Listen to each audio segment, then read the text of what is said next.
Salut à tous, c'est Axel de testmobile.fr. On est au MWC 2013 sur le stand de NEC et j'ai sous la main un appareil très particulier qui s'appelle le Medias WN05E. Alors sous ce nom un peu étrange se cache un appareil avec deux écrans. Là, vous le voyez, je vous ai un petit peu gâché la surprise. C'est en fait parce qu'on ne peut pas vraiment le plier à cause du système de sécurité, mais vous pouvez le plier et quand il est plié il fait 12 et quelques millimètres d'épaisseur et on vous le montre juste derrière justement. Voilà, il ressemble à ça, donc c'est pas si gros que ça hein, malgré le fait qu'il y ait deux écrans. Alors rapidement sur les specs, qu'est-ce qu'on a? On a deux écrans de 4.3 pouces, 4.3 pouces pardon, QHD qui fait un total d'environ 5 pouces de diagonale ici, un peu plus de 5 pouces.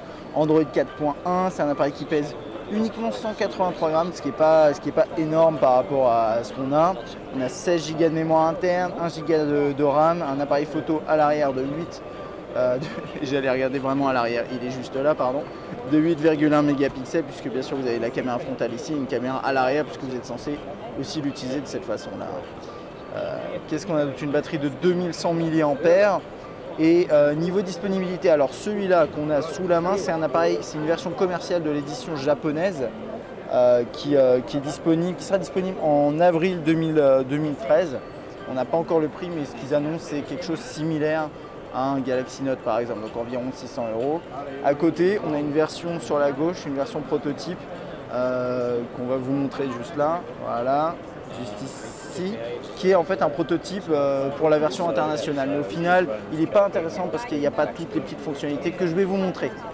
Alors, vous pouvez l'utiliser avec les deux écrans. Donc les deux écrans, comme je vous ai montré juste à l'instant, voilà, comme ça. Avec la possibilité de... Non, c'est pas ça que je voulais vous montrer, attendez, j'essaie de basculer... Non, c'est ça, c'est ce mode-là. Donc déjà, oui, première chose, on peut l'utiliser avec un seul écran comme ça, un 4.3 pouces. Le plus intéressant, bien sûr, c'est dans ce mode-là. Et dans ce mode-là, vous avez vraiment un partage de l'affichage comme ça, comme du bi-écran sur un ordinateur, par exemple. Donc ça, c'est le premier usage que vous pouvez en faire, à savoir ouvrir une image. Oui, voilà, justement, ça marche comme ça. Ouvrir une image sur tout l'écran. Alors moi, je galère un petit peu encore. Désolé. J'essaye d'ouvrir justement sur tous les écrans. Il me l'a montré tout à l'heure et je ne sais plus comment on fait. C'est pas grave. Il faut revenir en arrière. Bon, bref, voilà. Là, on a... Si je fais ça, je bascule comme ça. Et si je fais ça... Ah, mais c'était ça, pardon. Voilà, quand on est comme ça, excusez-moi. Ah non, c'est pas ça. Bon. Alors en fait, c'est parce que c'est un peu particulier, mais en fait on a deux systèmes. En fait on a trois systèmes. On a un système où vous pouvez afficher. Ah, I'm sorry. How do you display the whole image on both screens? On va nous montrer ça parce que moi j'ai un petit peu de difficulté. Oh yeah.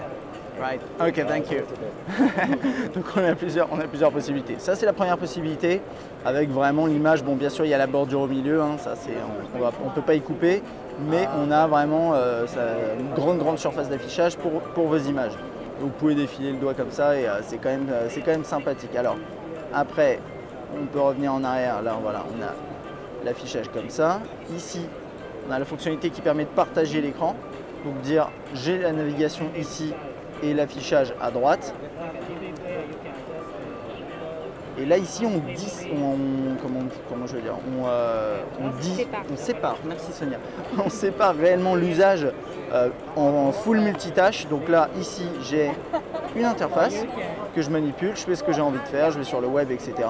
Et là je peux par exemple regarder une vidéo ou faire autre chose. Voilà, et ça c'est vraiment du gros multitâche hein, sur ce terminal, c'est ça l'utilité principale. On va continuer à faire le tour parce que je trouve que c'est un appareil vraiment séduisant. Ok, là par exemple le tiroir des notifications qui du coup prend une ampleur assez intéressante. Là voilà, on était dans ce mode là, du coup on se retrouve comme ça, avec la possibilité de composer un numéro, de faire autre chose à côté si vous avez envie. La gestion du multitâche ici. Alors je vais vous montrer une autre application où je pense que c'est intéressant. Par exemple, pour les emails, alors moi je trouve ça absolument génial personnellement. Vous avez la liste ici, l'email qui s'affiche à droite. Vous pouvez continuer de consulter votre mail là, ensuite voilà, continuer à naviguer ici. Donc ça c'est top. Typiquement là j'ai un mail, je veux y répondre. J'ai ça qui s'affiche comme ça, effectivement là c'est pas très pratique.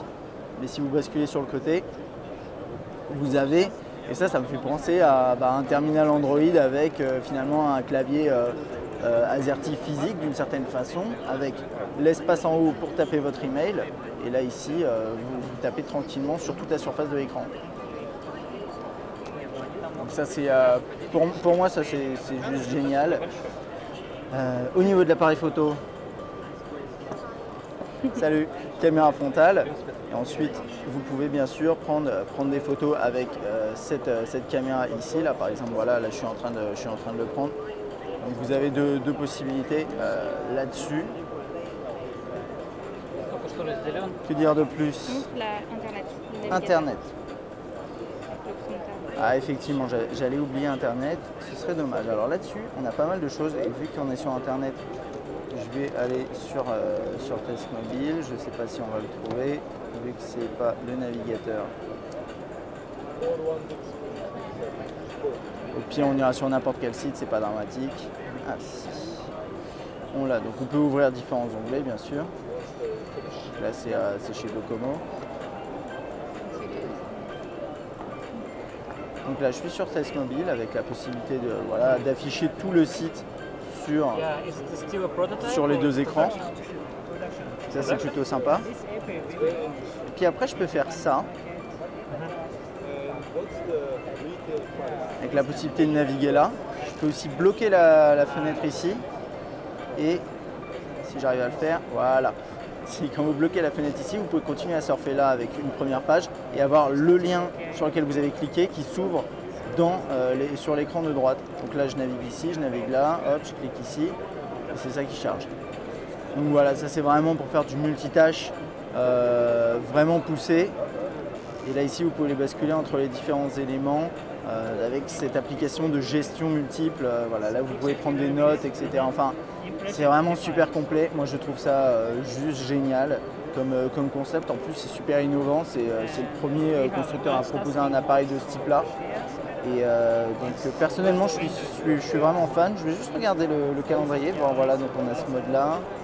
Bien sûr, je peux basculer comme ça et ensuite continuer à faire mon multitâche. C'est typiquement ce genre d'usage. Je suis en train de regarder mon calendrier, mes rendez-vous, et puis à côté, j'ai le surf internet. Enfin voilà, c'est ce genre de choses. Donc, cœur du salon. Ouais, on peut dire que c'est un de mes coups de cœur ici là, sur les smartphones innovants, vraiment, qui seront hélas pas forcément proposés chez nous. Là, on ne sait pas encore, c'est un petit peu compliqué. Mais en tout cas, c'est un terminal extrêmement intéressant, qui sera sûrement un peu cher, mais qui, à mon avis, en vaudra le coup s'il est disponible chez nous. Voilà. N'hésitez pas à donner votre avis sur ce terminal dans les commentaires. Laissez un petit commentaire sur Test Mobile ou sur YouTube. À bientôt.